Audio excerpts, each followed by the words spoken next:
You need to listen to this podcast episode if you're going through adversity in your life and you want to see how you can really lessen that pain.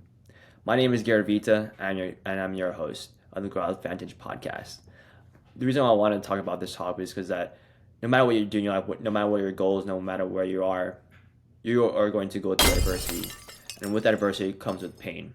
And sometimes I want to really talk about this episode, some things that I do to help you lessen the pain, so that we can really think more clearly, really make the next steps, and really be in a better emotional state, so that we can really take the next steps forward instead of really retracting back and really having negative self talk.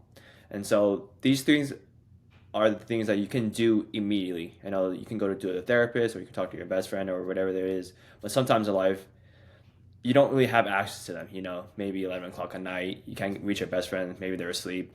Therapist is really not going to be on a phone call with you at 11 o'clock at night. And so these are things that you can do no matter what time of day and what situation, that you can do and immediately implement to yourself, so that when you need to reach out to others or different resources, you are more level headed and you can think more clearly. It doesn't matter what industry, and you can use this for whatever reason it is. And so the first one is, this might sound a little silly, but it works, and I'm going to explain why it's effective, for me at least. The first thing I do is that, if I'm really anxious, or I'm really overwhelmed, and I really just can't really work and get things done, I will literally just lay down in my chair or in my bed and have a stream of consciousness. The reason why I do this is, when you really think about, adversity and pain, those states are, you are in a higher state of activity, emotions. So you're normally at a, let's say, like a 5, but when you're going through adversity, you're probably like 8, 9, maybe even 10. And so in order to really bring us back down, you pretty much do the opposite. The opposite of doing high is low. And so by me laying down and really just laying in a chair or in my bed, it helps to me physically just be calmer. And that's what I want, is to really settle down and really get myself in a more collective state. And then I don't really try to, when I'm laying down in my bed or in my chair, I don't really try to overthink it. I don't. That's when you really start to stay in the negative adversity of the pain, which we don't want. I allow the stream of conscious to allow my subconscious to direct my conscious mind on a path in of its own, because your subconscious is always trying to figure out what to do next, but your conscious mind is really combating it. And so we want them to be aligned, so that we can really make a clear distinction within ourselves and our mind and our hearts to really know, like, okay, I know I'm going through this adversity, I can do this. The only way of doing that is having them aligned, and by doing that, I do that with the stream of consciousness. I'll in those situations, I'll just think about, like, the topic, whatever it is, and what's happening, and then what's the main goal. If I can know through those three main points, and then I'll let my subconscious really just think about whatever it's going on and say, maybe different options, maybe different emotions come up, whatever that is. I don't care what it is, as long as it's my subconscious is really just taking over that situation. For me, this takes at least 15 minutes. I mean, depending on who you are, your situation, may take longer, may take shorter, but I would definitely just implement this in your practice no matter what you can.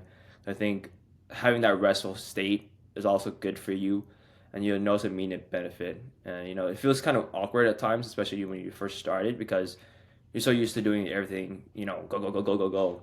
When we start to, like, really slow ourselves down, you can really, like, be grounded in quite physically in the situation, and it's okay to really just stop. Sometimes we have a tendency to want to always go, but sometimes we do need to stop, and by physically stopping, that's a good indication that, hey, I need to recollect myself. Hey, body and brain, go do your work. Have that stream of consciousness, and so that I can really take the next steps forward. Because sometimes when we try to push, but you're going through adversity, your brain can only go so far before it really melts down, and we really just want to lessen that state.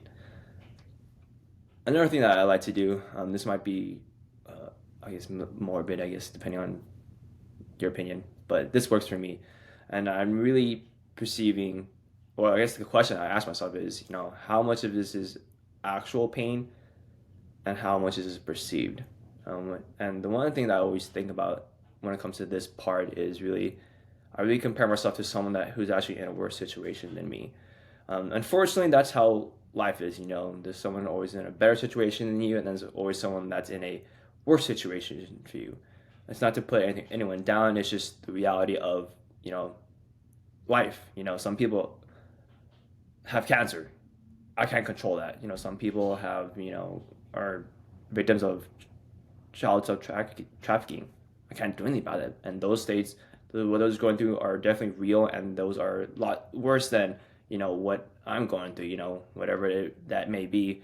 And so I think about those because it really puts into context of like, am I perceiving pain more than it actually is?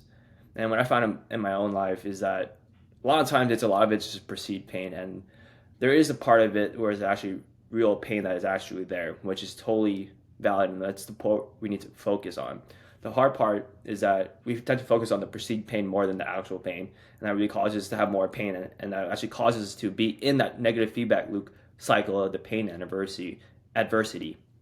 And so I would encourage you to really think about like, hey, I'm going through pain right now, but is it really that bad of it me making it, or is it actually that bad?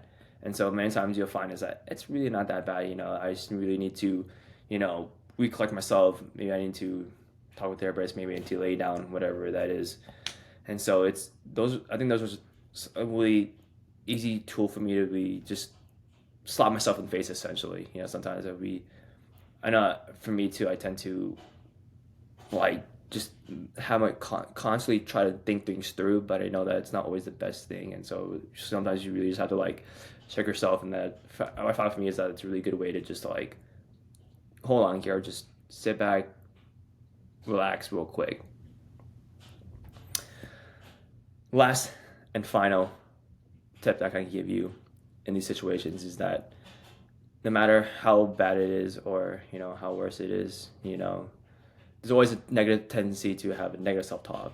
And so something that I'm pretty sure you guys have heard of, but I want to emphasize it because it's so important and so easy that we can implement in our lives and our practices. It's just positive self-talk. When we think about adversity, when we think about pain, it's always temporary, no matter how long it is. The pain and adversity might be 6 months, some might be a month, some might be 2 years, some might be 5, or depending on the situation. At the end of the day, it always is temporary, and I think I always have to, when I'm going through like adversity and really feeling this pain, I really have to tell myself like, Garrett, take one step at a time, one step. I think sometimes, including myself, I always tend to like think like, I try to be proactive as much, and so I try to like think 5 steps ahead, and that causes a lot of pain, having to think about like the pain that comes in steps 2, 3, 4. When I'm not even there yet, I'm still at step 1. And so when we just start to have like more positive self-talk and encouragement about the situation, it's like, hey, dude, just take one step at a time. You're almost there. Focus on the next thing. And the most important thing about this positive self-talk is really focusing on your controllables. That's one of the things I always tell myself and ask myself, like, what are my immediate controllables? Because in any adversity, any goal, any journey, there's always going to be controllables and uncontrollables. And I think for me, and I'm sure I've seen a lot of people too, is that we focus on the uncontrollables more than we do the controllables. And there's nothing we can do about controllables because that's the way that life is. It's going to go based off how its course is.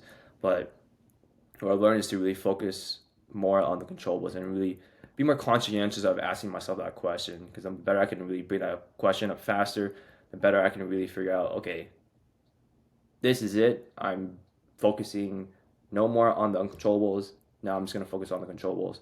And that helps me to really collect like, okay, this is happening in my current life right now. Okay, I can't do anything about that right now. I can't control that. I can control this one thing at this point in time, no matter the time of day it is. Sometimes I need to follow up with people that I really need to answer, but it's after hours, no one's gonna respond. And so those are some things I really have to like be conscious about. Like, dude, just because you work all the time and try to keep moving things forward, the world doesn't work that way. And so I need to really tell myself, Garrett, what are your controllables at this immediate moment? And so sometimes I think that's the hard part to living, like, in the society that we live in. We always think about like so many steps, and like we try to control every situation and every part of the process, but we only control so much. And it's really important to really understand too, is like you focus on their positive controllables, focus on those positive self-talks. I think it's important to like really pat ourselves on the back too sometimes. Like for me, sometimes it's quite physically. And it sounds kind of maybe a little weird, but it works. Sometimes you do need that physical touch. Sometimes applying to our senses does help. Words of encouragement, verbal. Sometimes you need, maybe something on your wall that has something positive. For me, it's like physical touch, like, that helps me because that warm through helps energize the body as well, from what I've seen. So another thing that helps me to have like a more positive impact on pain through adversity is really just put my hands on my heart or my chest, just like this, if you could see it. But that really helps me to really just settle down and really just feel my energy and really just, I noticed that it subconsciously brings out more positive things, more positive thoughts and more actions that I can really recollect myself. So no matter what you do, those are the three things that I do that I like immediately do to help me really lessen the pain that no matter what I'm going through that I can do immediately. Positive self-talk. You can also do any of those other two that I mentioned. Another thing that I do like to do is, lay down as well as have a, no matter what you do in your life, just make sure you go ahead and apply those three principles to your life. I know that's definitely helped me, and I know it can help you as well. Again, just because you're going through adversity and pain doesn't mean you need to really engulf in your pain. There's some key takeaways that you can apply immediately into your practice, into your life, that you can really lessen that pain so you can really be in a better state of mind to be able to move forward to your goals faster and more efficiently. Thank you so much for listening, and I'll see you guys next time.